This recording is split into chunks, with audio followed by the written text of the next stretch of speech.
Thank you so much for attending my presentation on whether Terastallization should be banned or not, and first let's take it at face value. Similar to past gimmicks like Mega Evolutions and Dynamax, Gen 9 introduced Terastallization, allowing your Pokemon to become a new type.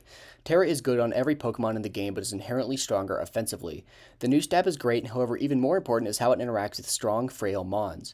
Iron Valiant is a fantastic example of this. Its defenses are mediocre at best, and it has a number of annoying weaknesses, but Terra gives Val more time to get set up and sweep.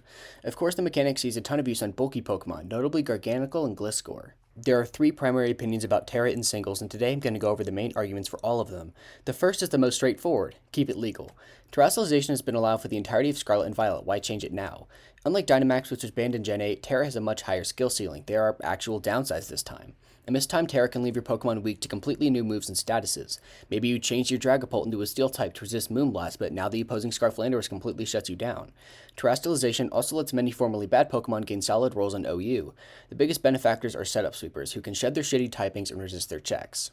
Next up is the pro-ban crowd, and though they're smaller in numbers, they have a litany of good arguments. Terra forces a lot of frustrating 50-50s. Pokemon like King Gambit, who commonly run either the dark type or a defensive type, can be nearly impossible to deal with consistently.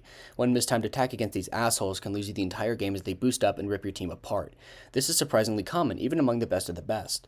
Pokemon are given their types for a reason, and deviating from that can create extremely unfair game states. For example, Dragonine's weakness-ridden Dragon Flying type keeps it from getting completely out of control with Dragon Dance, but when it can turn into a Steel type, that all goes out the window. While unprecedented, the final idea is one of the most popular. Similar to VGC, singles could take on the novel approach of Open Terra.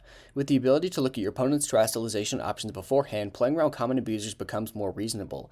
If you know that the King Gambit is Terra Flying, the game becomes less about guessing and more about dealing with both types at the same time. However, this doesn't fix the biggest problem, knowing when they're going to Terra, which is a crapshoot.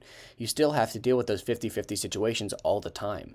A trend I notice is that higher elo players tend to be against Open Terra, asserting that it doesn't actually change anything. The luck is still there. In conclusion, Terra's status in singles is extremely controversial. Personally, I find Terastallization to be a valuable part of the metagame and would be sad if it was banned outright, but can't deny that it's the root cause of several Pokemon bans and a ton of hate. Let me know what you think. I'd love to hear as many perspectives as possible. Thank you so much for watching.